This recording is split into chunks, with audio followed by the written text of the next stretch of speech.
Let us pray. Our gracious Lord, Heavenly Father, we thank you and praise their precious name. Thank you, Lord, you have given the wonderful opportunity and time to hear thy precious word, Lord.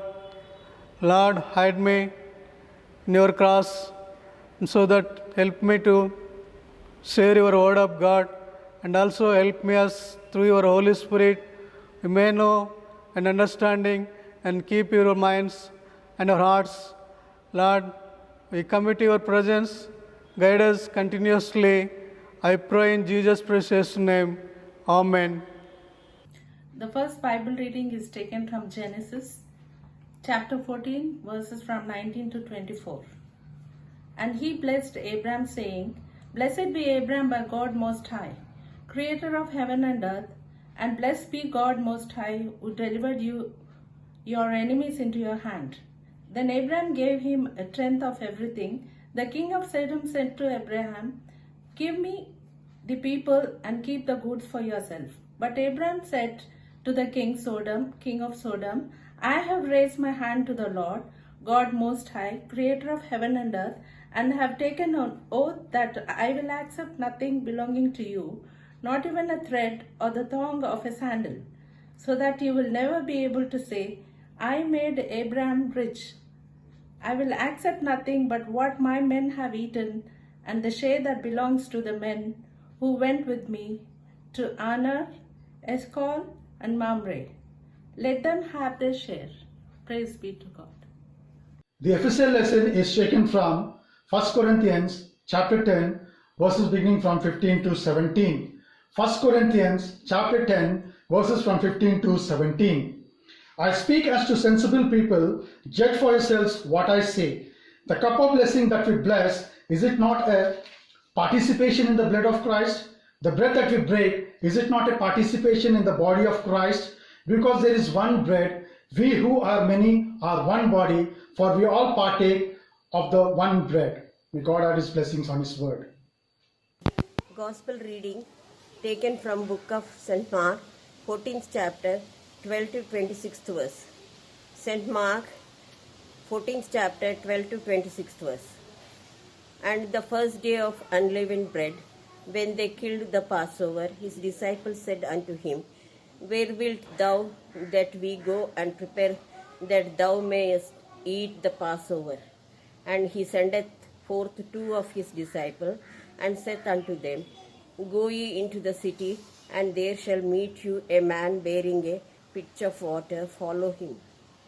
And wherever so he shall go in, say ye to the good man of the house, The master saith, Where is the guest chamber, where I shall eat the Passover with my disciples? And he will show you a large upper room, furnished and prepared. There make ready for us.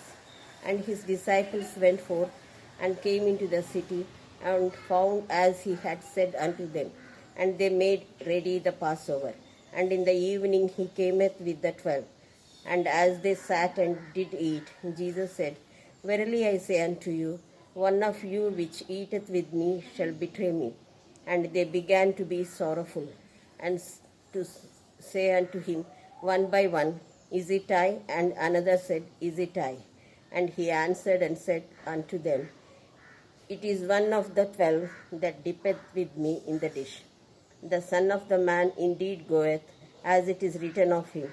But woe to that man by whom the Son of Man is betrayed. Good were it for that man if he had never been born. And as they said, did eat, Jesus took bread and blessed and brake it, and gave to them, and said, Take ye, this is my body. And he took the cup, and when he had given thanks, he gave it to them, and they all drank of it. And he said unto them, This is my blood of the New Testament, which is shed for many. Verily I say unto you, I will not drink no more of this fruit of the vine until that day that I drink it new in the kingdom of God. And when they had sang a hymn, they went into the Mount of Olives. There ends the gospel reading. Praise be to God. There is a fountain filled with blood drawn from Emmanuel's veins, and sinners plunged beneath that flood lose all their guilty stains, lose all their guilty stains, lose all their guilty stains, and sinners plunged beneath that flood lose all their guilty stain.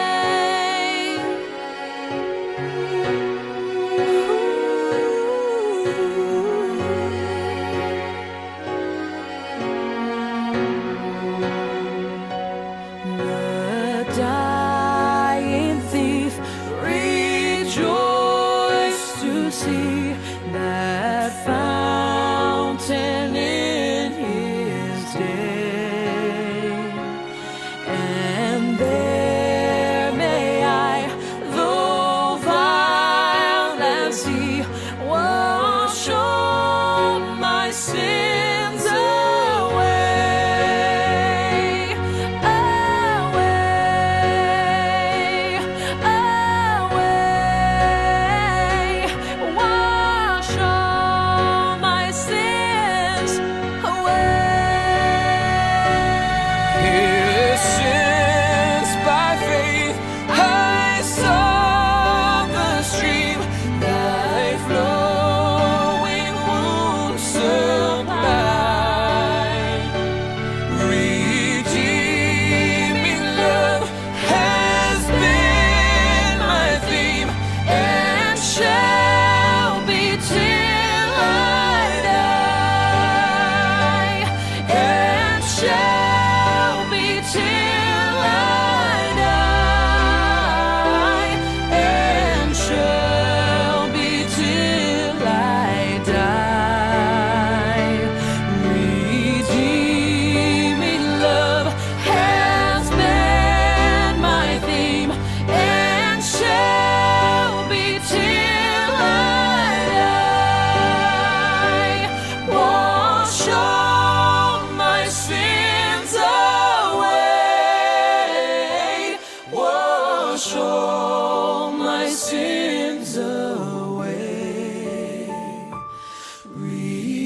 Redeeming love has been my theme, and shall be till I die.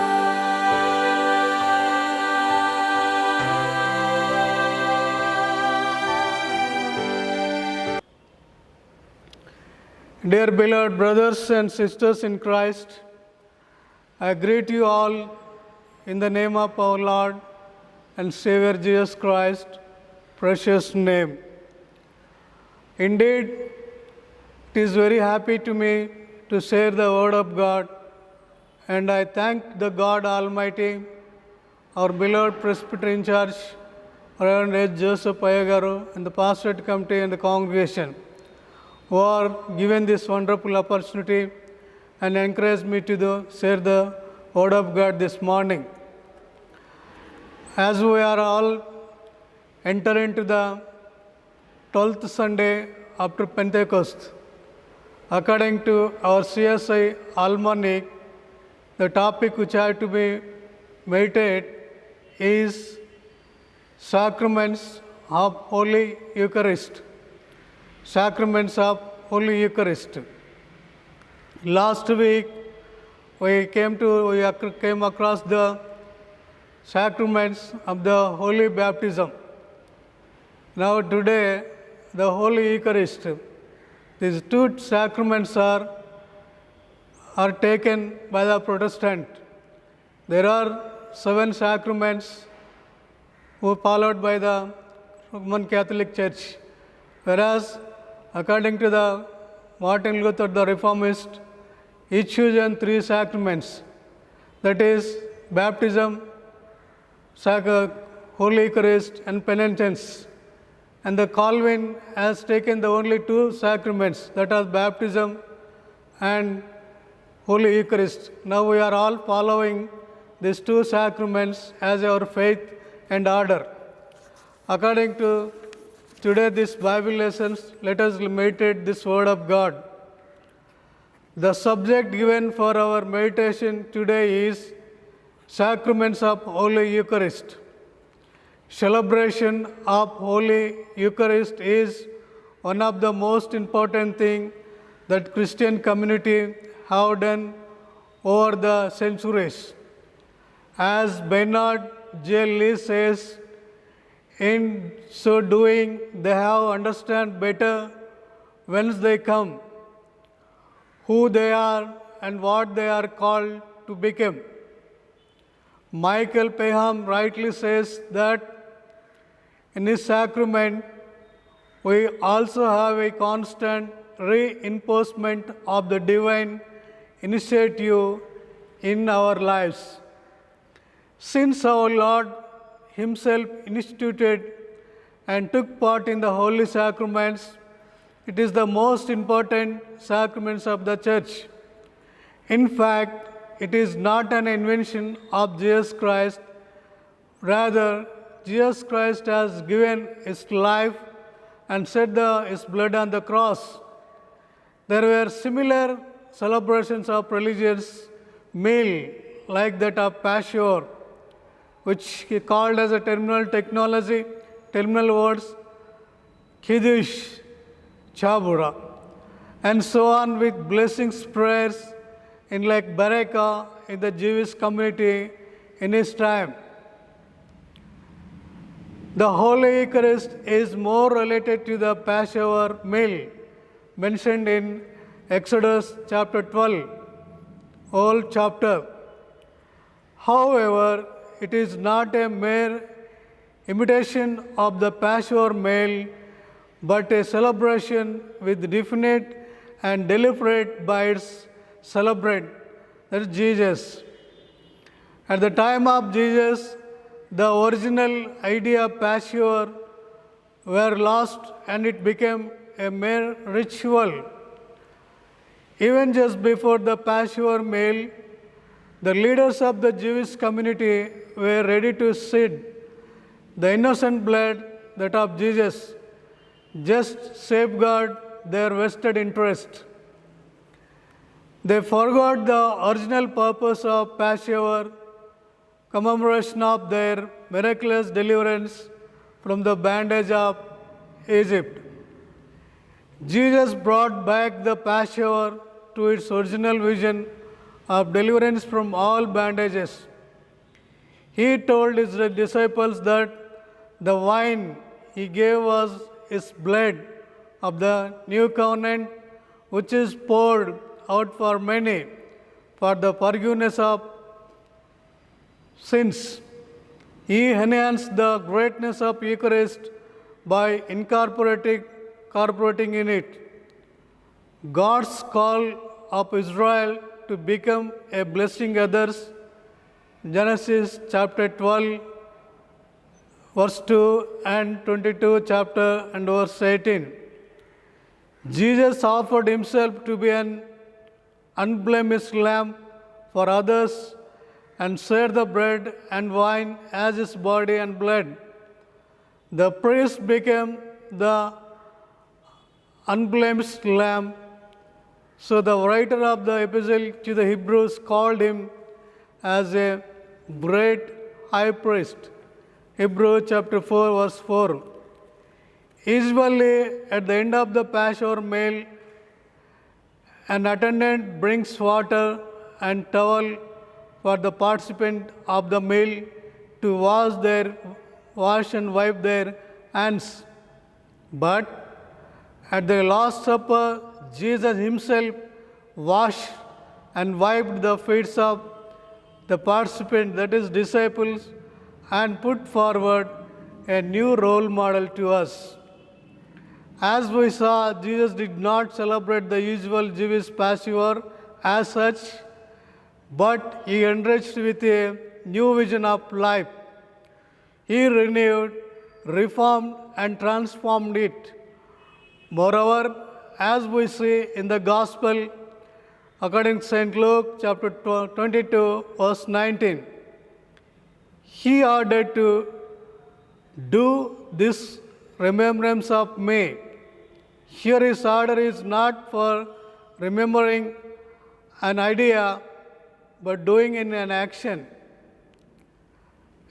As John H. Foster Hope asked and questions and answers, that but to do what? Do what is necessary for you to become what I have begun to make you by this action, namely members of my body to be my presence in the world. Jesus demands his people to lead a life that he led. In John's Gospel, we see that of the Last Supper, he asked disciples to abide in him to bear much fruits. John chapter 15, verse 4 and 5. It is a union with Christ, thereby leading a life that of him, thinking, speaking, and doing like him. In short, in other words, a person who takes part in the Holy Eucharist will be transformed to be a new person in thoughts, words, and deeds. Today, our scripture portions remind us four aspects of the Holy Eucharist. First, it is a meal that empowers us in our mission. Genesis chapter 14, verses 17 to 24. In the Old Testament lesson, that is Genesis 14, 17 to 24, we came across the reception given to Abraham by Melchizedek, king of Salem, who was priest of Most High God. Abraham was returning after successful battle, a war with the adversaries of justice. A team of kings took away Lot, son of Abraham's brother, who was dwelling in Sodom. They also looted his people and prejudices before departing. When Abraham heard this, he organized 318 trained people of his own people who were born in his house and followed the enemies up to dawn, defeated them, and brought back the people and their goods. Melchizedek came to rescue Abraham, who was returning from the battle. He brought out bread and wine to strengthen Abraham, who was weary and tired of the fierce fight for justice with the enemies and deliverance of the group of bonded people, that is his nephew Lot and what belongs to him. Second, it is a meal that assures God's providence. According to the response reading, that is Psalms 104, 14 to 30, we see that it is God who provides food and wine for his people. All creatures, even lions, seek their food from God. Even the trees are satisfied by what was given by God. Whenever we take the bread and wine during the Holy Eucharist, we assure that God provided us our daily needs. Though we work, it is God who makes our work successful and fruitful. Human predicament is only up to his work. Beyond that God's work, In Psalms 127, verse 2 says that it is in vain that you rise up early and go late to rest, eating the bread of anxious toil forgives to this beloved.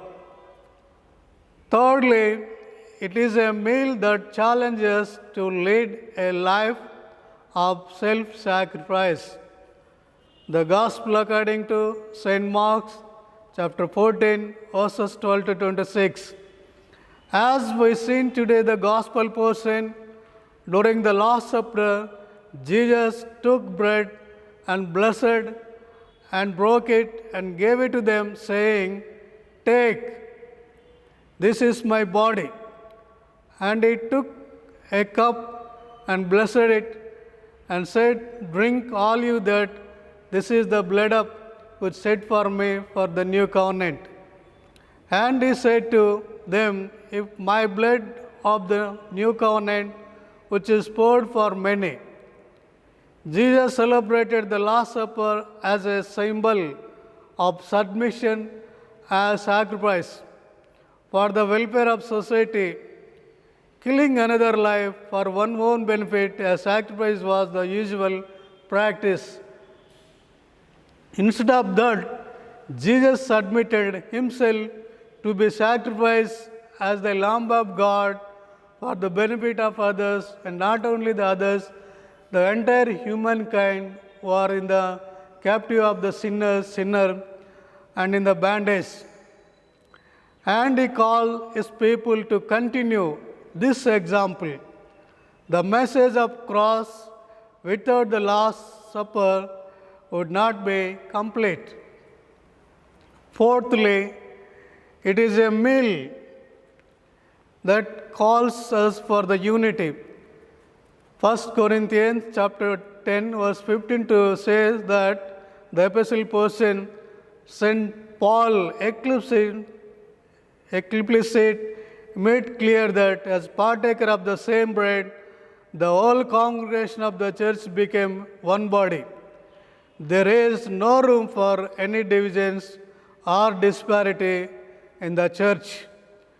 In the Indian situation, where there are different sections of people, faith and practices in one church, it is really a challenge. Every time when we take part in the Holy Eucharist and share the bread, we proclaim that we became one body in Christ. Unless we feel that oneness in the church, there is no meaning in participating in the Holy Eucharist. Dear beloved brothers and sisters, as to come to end, as we have already seen, Jesus did not introduce something totally new and unfamiliar to the people or to the church, but took a familiar custom prevailed in the society. If we put in the communion prayer style, we took the Passover meal, blessed it, and transformed in it the Eucharist, and gave it to his people to celebrate for his presence and to be experienced in the world always. So, it is the prime duty of all Christians to safeguard, to sanctify, and hand it over to generation to generation with the purity in its original vision. Dear beloved brothers and sisters, when we come to or approach the Lord's table, just we are examine ourselves as we are taking the communion. Let us examine ourselves as according to the 1 Corinthians.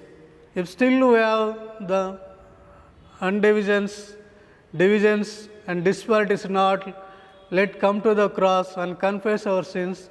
May the Holy Gospel and the Holy Eucharist, that is the remembrance of the suffering, death and burial of Jesus Christ, cleanse us from all our sins. May the Holy Spirit help us to do so. Let us pray. Our gracious Lord, Heavenly Father, we thank you and praise you for your precious word. Lord, you are shedding your precious blood for us in order to bring as your people, and you have given the new covenant. Help us to be the part and partaker in new covenant, so that we live according to the very wish and will. We pray in Jesus' name. Amen.